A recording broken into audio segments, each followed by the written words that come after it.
te mosha 25 deri nuk është në një studim shkencor, deri në 18 vjeç, për shembull, Shefqet Krasniqi ka humbur në imazhin e tij pak a shumë, por ka avancuar përveç Elvis Naçës Ahmet Kaloja, me tripat e tij, me humorin e tij, pra, sepse disa nga fetfa, disa nga shpjegimet të thata të tyre rreth dasmave, rreth s'ban me knue, ku ta diun disa çështje për tri duket se janë pak të thata shumë dhe ma shumë mirën aty ku bën me tripa, me humor, me çështje tjera.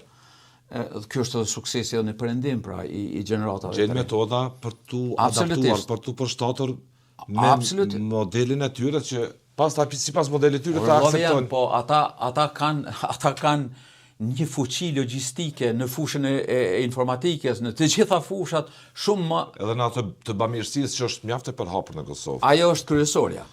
Bamirësia në Kosovë duket se ka bazën kryesore të përhapjes së. Po, por që të shohim që ka edhe shkollime të kryera nga ona tyre, pra njerëz që janë financuar të shkollohen, për zgjidhen që nga mosha re, ke sociolog, ke jurist, ke politolog që fillojnë të e shihni nëpër portale, ftoj kryesisht besimtarët musliman tradicional, ftoj të rinjët që mos t'i besojnë të verbër disa ide të cilët vinë nga jashtë, disa imam të cilët në vend të kulturës shqiptare promovojnë kulturë tjetër dhe tentojnë ta instalojnë këtë. Pra ata do të ishin luftëtarët më të mirë për ta rikthyer në ata binor që ka qenë Islami tradicional, për të mbetur vetëm Islam shpirtëror dhe jo për të marrë me çështje politike dhe çështje të involvimeve kulturore.